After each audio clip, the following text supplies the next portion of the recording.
Grand oral devant le patronat aujourd'hui pour les partis politiques en campagne pour les législatives. Le MEDEF inquiet des mesures annoncées par le RN et le nouveau Front populaire, notamment le blocage des prix de l'alimentation et de l'énergie pour redonner du pouvoir d'achat aux Français. Le pouvoir d'achat, justement, la préoccupation numéro 1 des Français. Nous sommes nombreux à penser qu'il a baissé ces dernières années. Mais en réalité, Baptiste Morin, le pouvoir d'achat a plutôt tendance à augmenter régulièrement. Il n'est évidemment pas question de nier les Français qui vivent sous le seuil de pauvreté ou ceux qui ont du mal à joindre les deux bouts. Mais les chiffres de l'INSEE le montrent, le pouvoir d'achat a augmenté de 8% sur 10 ans, de 14% sur 20 ans.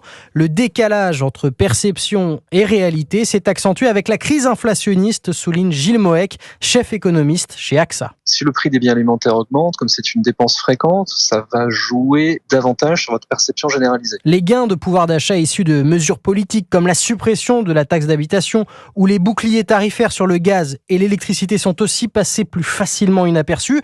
Et puis il y a le poids des nouvelles dépenses, rappelle Philippe Moati, cofondateur de l'Observatoire Société et Consommation. Aujourd'hui, si vous n'avez pas un smartphone, si vous n'avez pas un ordinateur à la maison avec une connexion Internet, si vous n'êtes pas abonné à un site de streaming qui vous permet de parler des séries à la mode avec vos collègues, vous avez un sentiment de déclassement ou d'exclusion. Les Français ne sont pas plus optimistes quant à l'avenir. 65% pensent que leur pouvoir d'achat va se dégrader alors qu'il devrait plutôt augmenter d'environ 1% cette année. Baptiste Morin.